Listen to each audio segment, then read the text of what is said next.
Alrighty, here we go with one of my most anticipated films of the year. I'm a big fan of the Mission Impossible franchise. If you go through the Gnator 84 archives, you can find a video where I talk about my experience going through them all in a couple days to catch Fallout in theaters. That one is still my favorite. The helicopter scene is one of the most exciting things I've ever seen on the big screen, and there's a particular grandeur to the rest of it which makes it stand out from the rest of the series. And as fun an event as Barbenheimer was, the best time I had at the movies that summer was with Dead Reckoning. So of course I've been eagerly awaiting its follow-up, which also looked to be serving as the grand finale to the series.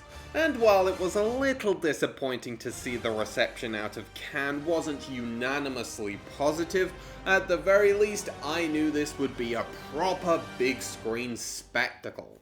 But after seeing it, I do understand why the reception has proved divisive. The tone is very different to the rest of the series, having a lot more gravitas and cutting down on the action early on.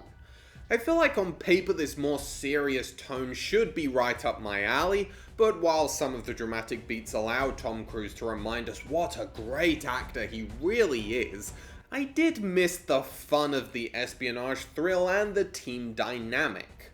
The pace is much slower and the set pieces aren't really spread out, so while the whole movie is beautifully crafted, I did find myself feeling pretty antsy for a significant stretch. Some of the narrative bending to make previous entries important to this one is kind of fun, and having watched Severance this year, it was great to see Tremel Tillman in a big movie like this. There's another staff member of Lumen who shows up very briefly, by the way. But upon reflection, it does feel weird to have so much talking and exposition being a part 2. It feels like we should have already taken care of that setup in the previous film, right? It takes a very long time to get to the point Dead Reckoning teased, but once it does, holy crap, it is incredible. The entire underwater submarine set piece is far and away the most atmospheric and immersive sequence in the entire franchise. It felt like a whole experience in and of itself.